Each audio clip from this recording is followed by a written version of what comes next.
are watching Melody Lane. With me, you're gonna have a great crafting time. Yeah, he is like living on that. He's on it every day. 5 years later. It's super fun. Better late than never. Don't judge me.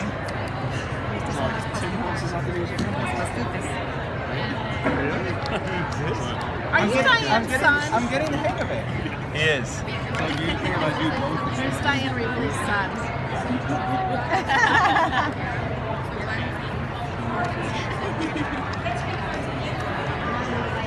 No, not at all. You're fine.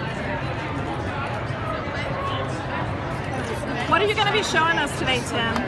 Distress crayons, new collage mediums, ladder brush, water brush, wood grain cardstock, trans distress ink, everything new. A little bit of everything. I hope. I'll talk as fast as I can to get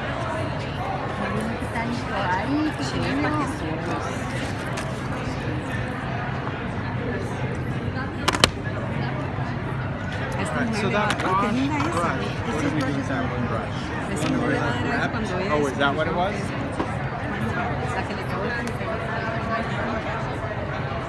And I've been posting on the web.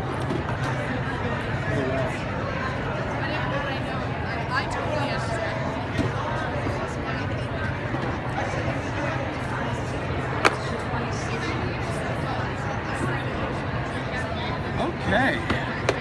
We got a lot of stuff to set up. My goodness. It's cool, isn't it? I've got the cello one, but that's like It's just really much nice. nicer. Yeah. It's like it with everything. Oh, 70. Well, 70. We don't need 70 because we don't have 70 colors. So I know Yet, everyone's yet. like, what, does that mean more? No, it just means I didn't want them so packed in there that you couldn't just pull those out and color with them. So just gonna get a few more things set up and then we'll get started. Alright. Fence.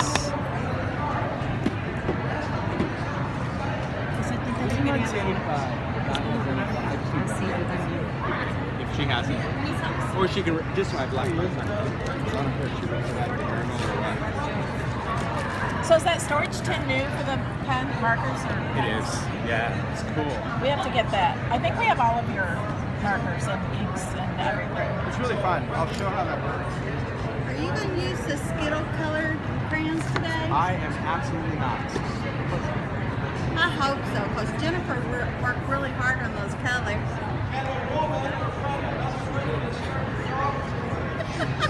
Do you know where that box is? I don't.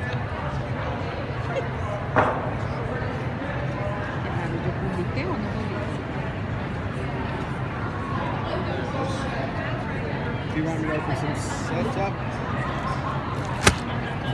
A lot of stuff. I love This is those it. ones. Oh, I know. those minis are It's like this morning we had nothing. This time I will have everything. Yeah.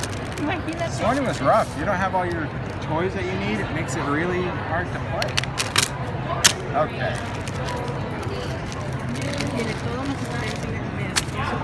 Minis.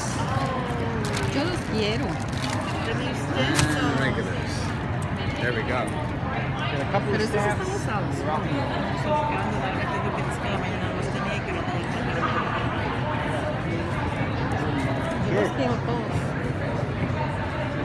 Que cuando yo publiqué y no salió la publicación.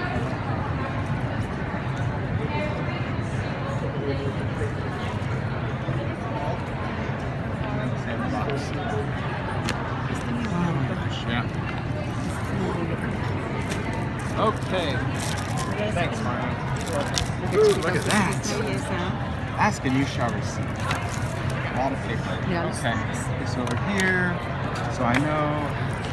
I have stamps, I have stencils. All right, so we're ready to start. So there's a lot of new products that we're releasing at Ranger this CHA, I have to tell you. In all the different designers, different brands, and especially in the world of distress, there's a lot of new things that we've got going on. I'll talk about the crayons in a minute, because I think that's what a lot of people want to see. But let's talk about some other products that exist that really will help complement what is already in the line. So first thing, we talked about that earlier, is the marker storage tin. Now, a lot of people love the tins for the minis. This has made it really convenient for smaller things to store and stack. So we wanted to do a tin because, of course, it is designed to store your markers horizontal, as you should. It's got a window top to see what's inside. When you go to color with it, it flips open so you can color right from the top of the box. Or if you are an angle palette cutter, color is designed to stay angled, so you can color this way. Just depends on how you choose. I know some people that work with Copics, different markers, you know, you prefer to grab markers like this, and I'm like a coffee can kind of guy. I prefer to grab the markers like this. So we just designed that angled lid so it will allow you to go either way, depending on how you prefer to use it. So it is nice because it has that locking top and just put it right on the shelf. It does hold 70 markers. I know, there's only 61 colors, but yeah, it holds that just because I didn't want them packed in there. Plus I thought if you were gonna throw a water brush in there because you were wanting to go to class, I wanted to have a little extra room in there for that as well. So that's the marker tin. Now, some other new things in the Distress line that kind of are just different, I think, different smaller products that I like. We introduced a new Picket fence Distress ink, and ironically, all last year when we were doing new colors, which we're not doing this year, but last year, every single month, they're like, I know the new color's gonna be white. I'm like, yeah, but think about it, it really can't be because white already exists in the marker, the stain, the spray stain, the paint. It was just missing in the ink pad, so it really wouldn't be a new color.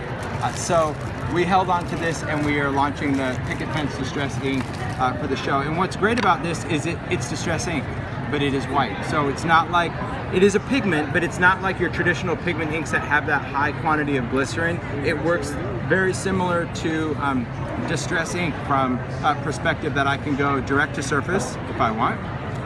If I want to use an ink blending tool. No, I know. Diane took them all. Like if there is a blending tool that goes rogue, it would be Diane that takes it. I'll take one of Wendy's.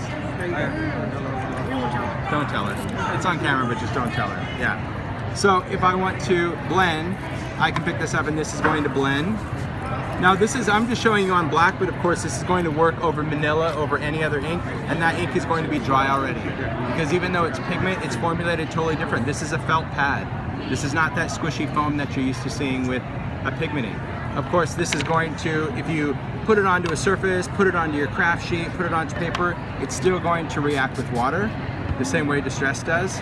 So it's going to wick, even though it's white, it's going to intensify the same way because it's Distress. It's still Distress. Because right away Wendy's like, oh, I can use that instead of Glacier. I'm like, no, you'll hate it because it's not what you like about pigment ink. She likes the fact that it's glycerin and embossable and all that. This is not. This is if you like the properties of Distress ink, the blendability, the reactive nature, or even the stampability, this makes it really nice. I was showing that if you take even something detailed, I showed this one earlier, just a great example of how to stamp this. And now I can use a block instead of a package of crayons to stamp with earlier. We got good video content this time. When I go and ink that up and I go and stamp it, I'm able to get really nice detail when I'm stamping with that. So unlike with a lot of pigment inks where it fills in all of those gaps and openings, this is going to stamp just like a dye ink would. So everything that you love about Distress ink, that's what is great about Picket fence. It's cool. So some other things that we have in the Distress line is, especially with the designer side of it, of course, our Distress mixed media palette. And what we've done here is, as all of the designers in the Ranger line, we love archival ink. You know, if you see any of the things I stamp, I'm a fan of archival. I love the way it works. I love that it's oil-based and waterproof and all of that. But sometimes I'm looking for colors that really lend into my palette. So each of the designers within Ranger, Diane, Dina, Wendy, and myself, we were able to pick out 4 colors that we wanted to formulate in archival to create a mixed media palette. So it's a 4-cell pad, so it's 4 stamp pads in one case. It is really designed for more accents, ways that we would use it as accent stamps, and hopefully it's a segue for us to have archivals in all of our lines. Like I wouldn't mind having an individual archival pad, but baby steps. Baby steps. Yeah, you have to talk to Ranger and go, they're like, no, we don't need that. I'm like, okay, how about if you just give us 1, but really 4? So that's how that works. But the colors are really nice because you're able to create some really nice effects. You know that I like to stamp and layer, and Di likes to stamp. We like things that are waterproof. So that's really the benefit of the mixed media palette. is that we have our colors. So I have Hickory Smoke, Vintage Photo, Ground Espresso, and Black Soot in my palette, which is cool. All right, so let's get into, well, 2 other things, and then I'll get into new. I'm not totally teasing you on the crayons, I promise. So, but I'll forget, because it's not like the new car. It's just kind of the cool accessories you put on the car. Some other new things we did are mini spray stains. We had such great success with the distressed minis, and a lot of people have found the convenience, the portability of having stuff mini to take to classes. Also, the price point to have something that's a little less where you can own more of the colors. And anyone that's using a spray ink knows that there's a lot of ink in those bottles, even if you are a heavy sprayer. So the spray stains, we went down to a small little 1 ounce bottle. So besides it has a cute factor. There's small little sprays, but it does give you, it's the exact same sprayer. So it's the same sprayer that we use in the larger bottles. It's just smaller. So this one has some texture paste through a stencil. And I can take this, I want to blend some of my colors, so I'm just going to give it a little spray of water. Whenever you spray inks or spray stain, if you want to create a quick blend first, I find it easier to give it just a hit of water, which would be great. And then I can just go in and add some colors. Now, when I add colors, one of the things I'm always in the habit of doing is wiping off the nozzle. That little bit of ink on there, all of the inks contain a resin, and if you don't get in the habit, you could risk clogging that sprayer. You know, kind of get those side oranges that we all really hate and despise. So I'm just going in, really layering. I want to add a little bit more on there because that paste is going to absorb the color. Then of course, dry this. Just dry that texture paste in there. We use the sprayer just a little bit more to create some drips. The distress sprayer, what's nice about it, again, we can mist with a quick squeeze or slowly squeeze and create those drops. That's what's nice about having that trigger sprayer. Move that sludge out of the way.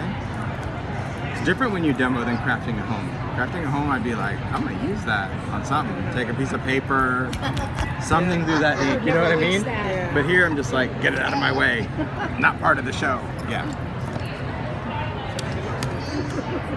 So Do cool. we get the option That's now really of a good. black heat gun, or is that yours? No, we've actually changed to a black heat tool because I just, our white, like when we finally got to reorder the heat tool, I'm like, can we get it in other than white? They're like, why? I'm like, it looks so dirty all the time. It does. I mean, we're messy people. We're using ink and paint, and although ink and paint is still gonna go on it, it just doesn't look as, and I'm all about grungy, don't get me wrong. I'm grungy. But grungy and dirty, 2 different things. I'm like, the heat tool always looks so gross. So they're all coming in, they're just a black heat tool. I know, it's a nice thing. It looks so much nicer sitting on the table. Because my other one just, it looks horrible. So yeah, so they're all coming in and they're all sold as a black heat tool now. I know, weird, but good. And then lastly are the flip top paints. Now we introduced the flip top caps last year because I truly believe that with any crafter, our styles evolve, what we use products for evolve, and I was a huge lover of a paint dabber, and that's when I was using foam stamps, that's when I was painting pieces of chipboard, you know, edging cards, that's what I was using paint for.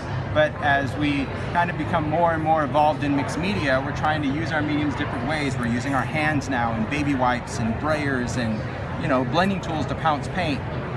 And I found that I really wasn't using the dabber as much as I did. I just wanted paint. So I was taking my dabbers and like squishing it on the craft sheet. I'm like, this top is really a pain. Can we just do a flip top? So what we did is we have replacement flip tops. Now the bottle is the same exact size, paint for paint. What's cool about the flip top is it's got that little notch that I can push up. It's going to lock up there, so it's not going to be flimsy around. This is an angled tip. So that was really important. Most craft paints are flush right on the top. So you get that ring of leaky paint. This, when I tip it over, if I want paint, I squeeze the bottle to dispense paint. If I let go, it stops. When I go to close this, that plug goes in that hole, and that's gonna make this airtight. So when I throw it in the bag, it won't leak, it won't do anything. So we have these caps that you can replace your dabbers if you want, but because I would really like to transition all of our paints to just sell it this way, and sell replacement dabbers for those that love the dabbers. They could add a dabber to maybe their white paint or metallic. I want to go the other way because I think this cuts the cost down for like $1, $1.50 in retail. It's a huge price, same amount of paint, but just that cap. I'm like, you know what? I think most crafters would rather save their money, and if they want to put a dabber on something, let them do the opposite. So we're testing 12 of them, sold as a flip top, to see if people like it. And then if they do, hopefully we'll be able to transition it to all of them. I thought you'd done all 61. What's that? I thought you'd done all 61 colours in one day. Yeah? That's what I thought